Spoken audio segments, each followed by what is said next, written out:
Welcome to Sunny Silver Linings. Sunny's guest on this episode is Arnie Bellini, the founder of ConnectWise Software and a pioneer in the MSP channel. Arnie started Tampa Bay's first MSP in 1982. He created ConnectWise Software from lessons learned as an MSP and grew it to a leading PSA platform.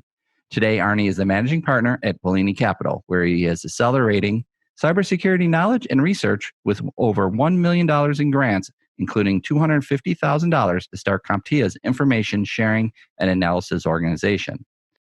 And as always, your host, the founder and CEO of IT by Design, Mr. Sunny Kaila. Sunny, take it away. Thank you, Todd. Arnie, thank you so much for joining me today. I truly appreciate it. I truly appreciate our friendship and the partnership that we have had since 2005. So thank you so much for joining us today. Very excited to be here, Sunny. And how are you spending your time after exit, and how is your family doing? Yeah, family's doing great. As you know, I've always been busy and I've stayed busy. So, since the exit or since the sale of ConnectWise, we were excited, number one, to create 70 millionaires as a result, which is one of the things I want to talk about today. But what I've been doing is really paying it forward. We have a master plan to create 70,000 high-paying high-tech jobs here in the Tampa Bay area. And so we've actually put aside $70 million and a plan to, over the next 10 years, to generate 70,000 jobs in the Tampa Bay area. It's a way of us paying it back. Tampa Bay was just such a great place to build a business, is a great place to build a business. It is the next Silicon Valley. It has all the right characteristics and zero state income tax. So we're really working to make the community stronger and better and more ready for high tech. So. No, thank you for that. And thank you for being a true go-giver.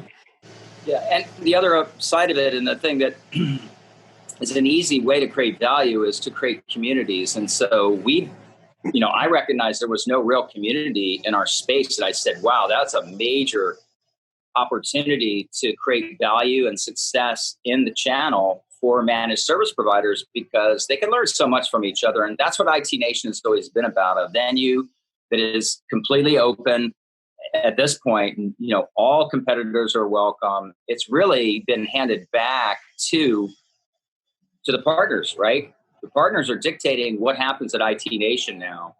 In 2012, you came to IT by Design to do some assessment after IT Nation, because you gave that option to 10 MSPs, the first 10 MSPs that you wanted to visit to do some assessment.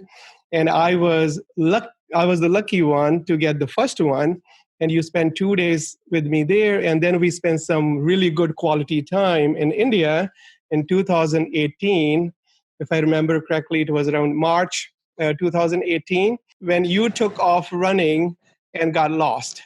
Can you share that story with me? Because, there were just so many lessons to learn from just that story. That's interesting, because that's like Tuesday to me, right? I mean, I do that all the time. It's like, if there's an adventure to be had, I'm going for it, right?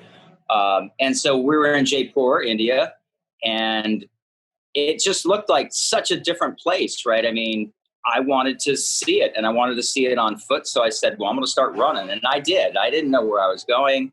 I ended up in all kinds of crazy places in Jaipur, trying to find my way back. And it was really running in the streets with hogs,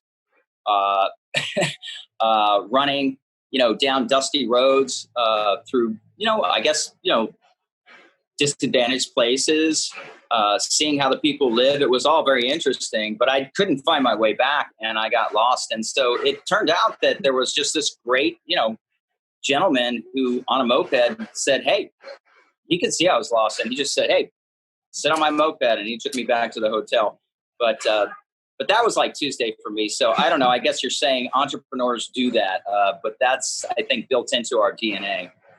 Yeah. So when you shared that story with me, 2-3 things when I reflected on that is that risk-taking ability and, exploring things, being curious. And at the same time, when you're lost, then asking for help as well. I know the local person who gave you ride back to the hotel, he couldn't speak English, you couldn't speak the local language, but you still figured it out and you asked for help. So, when we're lost as entrepreneurs, asking for help is not a bad thing. So that was another lesson that I learned from that story. Yeah. Yeah.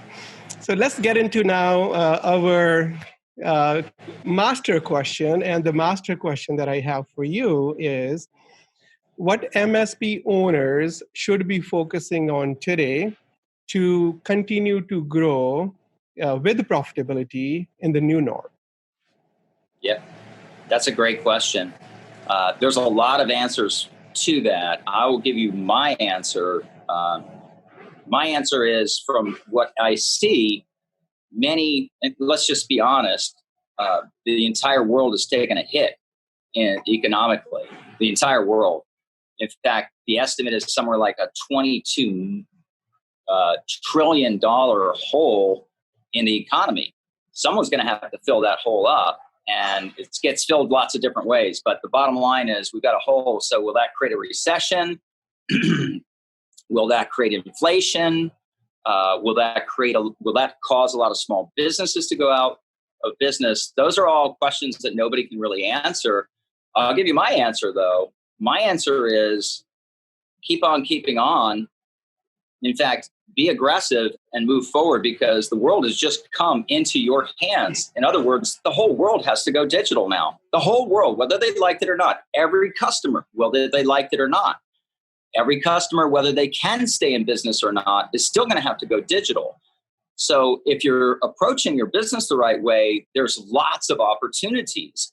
And you want to seek those opportunities instead of worrying about how life has changed and how business has changed. It's actually changed for the better in your advantage in the long run, because what's happened is companies and institutions that were delaying on a lot of digital things have just realized they have to cave, they have to move forward with those projects. So I would say there's a lot of opportunity. And one of the areas where there's going to be a tremendous amount of opportunity, because everyone's going digital, is cybersecurity. So cybersecurity has already been a great opportunity. It has become an even bigger opportunity because everyone has to run digitally. And if you think about it, everyone working from home, you go from, everybody in the office under your own network where it's protected to what? Like, if you got 200 employees, you got 200 endpoints now coming into that one location. So cybersecurity is a really big deal. And by the way, remote is not going away. I mean, I think what's happened, and I've seen this, I'm on the board of a couple companies, and they're all saying, hey, look, we're doing just fine remote. Let's get rid of some of our rents. So, I guess there's industries to be in and industries not to be in. Certainly, I wouldn't want to be a landlord right now, because a lot of people have figured out they don't need the space. They can do it just fine remotely. So that means we're going to need more cybersecurity. That means that's going to be that much more important. It also means that companies are saving money on rent, okay? And I think the estimates are like 20% of office space in a lot of cities are going to go vacant because they just don't need it anymore. So there's some really big opportunities. Every time there's change, there's opportunity. And every time there's change, it means that technology, whatever the technology of the day is, will come in to rescue the situation. So you're really in the right spot at the right time if you have the right mindset towards it and the right risk-taking towards it. I think it's the important point. Absolutely. So one thing that virus is doing is disrupting everything. And disruption always is equal to opportunity. And here, the choice that we have to make, that's how I'm looking at it as a master MSP owner now, is disrupt or get disrupted. So there's a huge digital transformation, cybersecurity opportunities out there. So when it comes to cybersecurity, Arnie, one challenge, and this is a common challenge, hiring right people is always very difficult. And when it comes to cybersecurity experts, it's even more difficult because there is not enough talent to meet the market demand. Do you have any advice for our MSP partners, what they can do to make sure that the power of people that you need for cybersecurity is, so they have, what's your advice for our partners to acquire right cybersecurity talent? There's already 1.5 million jobs unfilled in cybersecurity in the world today. And it's going to go to 2 million. Well, it's going to go to like, I don't know, it's going to go to like 6 million probably overnight because of COVID. Yes. You're going to have a hard time finding colleagues because the price for their services has been bid way up in cybersecurity. So I think you're better off finding companies and solutions that offer you cybersecurity expertise at a fractional price.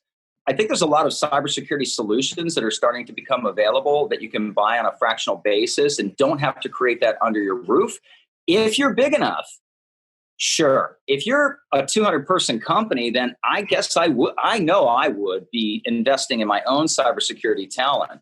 But if you're less than that, you really should be thinking about solutions that give you a fractional, a way of getting it fractionally. I'm curious to know what you value when you hire people. So in this case, when you will go out there to hire people, obviously you are hiring based on the potential value.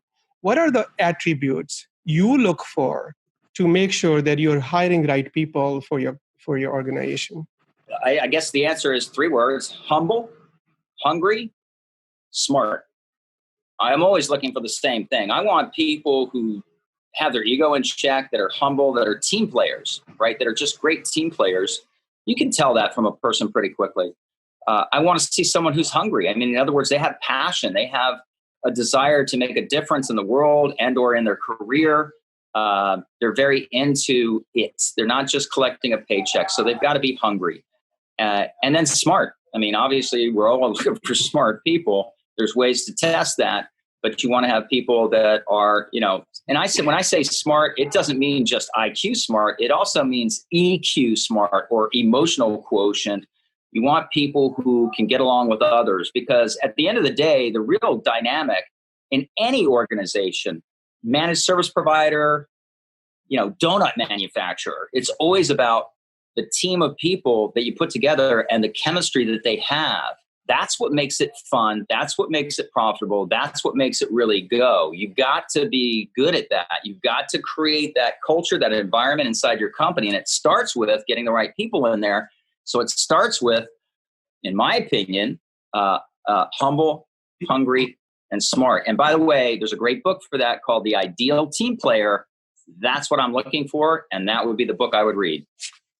Yeah, so when it comes to humble, hungry, smart, and especially the EQ piece, is there anything specific that you do during your interview process or hiring process, people that you have interviewed, your experience, is there anything that you specifically ask or do to make sure that you are able to do the right assessment there from the EQ perspective or humble or hungry perspective? Yeah, I mean, one good question is tell me about, tell me the greatest success you feel you've had in your career. That's a great question, because if they answer, hey, it was all me and I did this and I lifted the world on my shoulders and I went up the mountain, I'm not hiring you. Okay. If it's a story about how as a team we came together and we sort of really overcame obstacles, that's the story I want to hear. Because you value teamwork. And so I always try and find out, do they value working in a team or are they an individual superstar? So, I guess I'd go back to any sport that you're familiar with or in love with, right? Like I love football. And so, you see in football, for instance, the great teams, like the Patriots are a great team. It's not really about individual players there. We're going to find out here in Tampa Bay because we got Tom Brady coming here and everyone thinks that's it. We're going to be in the Super Bowl. It's like, it's not about an individual team. Oh, we got Gronk too. So it's not about 1 or 2 players, although I think we're going to make it to the Super Bowl. But it is about a team. And I think that's what the Boston Patriots as an example have proven is like they absolutely play as a team. And when you play as a team, you don't have to have superstars. And that's really the answer. You don't want to rely on superstars. You want to rely on a culture, on a team, and a team dynamic that always produces results. So Arnie, when you find right talent and humble, hungry, smart, those attributes that you shared with us, is there anything that you have done that worked for you to retain that top talent? So retaining top talent is the key thing. Finding it is one thing, retaining it is a different, right? I always have believed in entrepreneurship. And so because everyone that you hire cannot be an entrepreneur, I make them intrapreneurs and I give them stock.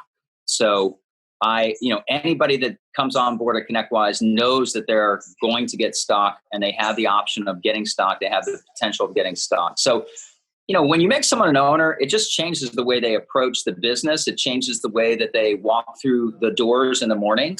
It changes the way they feel when they see your logo, because they feel like they are a part of it and that they are going to create success here because they are going to fractionally enjoy that success as stock owners. And so I think it's important to give people ownership. We at ConnectWise created 70 million millionaires, 70 plus millionaires with the sale of ConnectWise. And that's probably of all of my business achievements, I want to say that's probably one of the things I'm most proud of is how much money was given to colleagues in that transaction and how many lives were changed as a result of that and how many promises that I had made that had been kept true, because I told people many times, it's like, I can't pay you the highest salary, but I can give you stock. And I promise you, if we all work hard together, this stock will be worth something. And it did become worth something. So I think ownership is an important aspect. There's a lot of other answers as well that you conventionally will hear. I'm not going to bother going into those because you all know what they are. You got to create a great culture. But one thing that creates a great culture is everyone acting like owners. And that to me was the easiest way to do it. And so, from the very beginning, I started giving away stock. At the end of the day, I gave away 18% of ConnectWise before it was sold. And so it created 70 plus millionaires, which is, more millionaires than Microsoft created when they went public. So that was my goal. I wanted to beat Microsoft. I did. Yeah, no, that's a great accomplishment. The way we lead our life here at IT by Design is adding value to people around us, and you sharing those examples, is kind of that alignment, and that's probably why we always enjoy talking and interacting. You have added a lot of value to your colleagues and the community around you. So that's such a wonderful thing. And so Arnie, one thing I remember from our conversations when I used to visit ConnectWise, that you always loved challenging your team. That, hey, if we accomplish this, I'm going to do this for you. And one example there is that you swam behind your building, the beauty incident as well. Can you share that with us? And why do you do that? Well, I do that so that it's fun. I do that to create culture in the business, right? So our sales team was having a bad quarter, and I told them, look, here's your goals for the quarter. If we can hit these adjusted goals, I'll swim the lake. And there's this, retention pond right outside our building that's sort of a featured pond that's, all the buildings look out over this pond. And they said, you can't swim that. If you swim that, you're going to get in trouble. You get arrested. It's like, no, if you guys hit the goal, I will swim. So they did, and I did. So, at high noon we did it on April Fool's Day just for fun. So at high noon on April Fool's Day, here I am jumping in the water with our VP of sales on a rubber duck float behind me, and I'm pulling him around the lake. He's got a sailor cap on. Actually, I'll send you the link. You ought to include it with this. It's actually out there on YouTube. So it's hilarious. We got in trouble. We almost got arrested. They had not posted no swimming sign, and I pointed that out. I knew I would not be in trouble because they didn't post a no swimming sign. They did subsequently post a no swimming sign. But it just erupted the entire building. In fact, it erupted all the buildings. I got in trouble because the building across the pond was Chase, and every employee of Chase was glued to the windows going, what the heck is going on here? So it just became a thing, and it's just something I've always done. So that was one example. Another, I've done like 5 of those, but they're all based on hitting KPIs, and they're all based on kind of lifting the spirit of the team, giving them a new rally point, creating a good culture.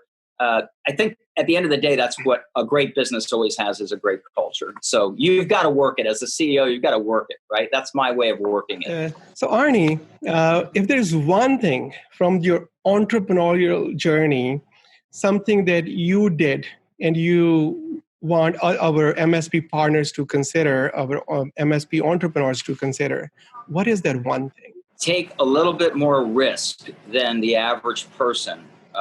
I got an MBA in finance, and I said, what did you learn in that 2 years? And I said, I learned one thing for sure, and that is that the world is very adverse to risk. And if you're willing to take a tiny bit more risk in business, in your career, for the entire time, you're going to end up in a really good place because everybody else is unwilling to take that risk. And that's what I learned. And that's what I did. And so it always gave me the spirit of saying, you've got to go a little bit further than the average person. You've got to push the limits a little bit further, not much further, just a little bit, but consistently a little bit. So what I would say, my advice in this day and time is embrace the new world, look at it for what it is, accept the change, because if you don't accept the change, you're going to get run over by the change. Anticipate the change. Where are these things going to take the industry? Where are these things going to take my business? And then get on with it. Make a plan and attack that change. Implement the plan. Take a little bit more risk than everybody else. Just a little bit, not a lot, just a little bit. And always keep moving forward. Always, always keep moving forward. And when you get scared or depressed, find some energy source that gets you back on track. I don't care what it is. Well, I do care. It shouldn't be alcohol or drugs, but find a source that makes you move forward. That's what you need to do. And it's always what you need to do. We're always going to go through economic cycles. This is a really interesting economic cycle we're going to go through here, but it's going to play into the hands of technology. It's going to create more technology being implemented now than ever before. So take a little bit of risk. Keep moving forward. You'll be fine. Wow. Amazing. Very, very valuable insights. Thank you so much for coming and sharing your wisdom, your experience, Arnie. And thank you so much for adding value to this channel. And thank you so much. Yeah, it has been my life's pleasure and my career pleasure to have been involved in this industry and to have been able to help shape it. Because it's created so many great businesses and so many great careers. And I just think there's so much opportunity in the managed service platform arena. It's where the world's going. So just stay optimistic and keep moving forward. Thank you, Arnie. Thank you, Sunny. And thank you, viewers, for taking the time to watch. We hope you enjoyed this episode of Sunny Silver Linings and found a nugget or two to help you grow your MSP. If you did, all we ask is that you like, share, subscribe, and follow us. We'll see you in the next episode.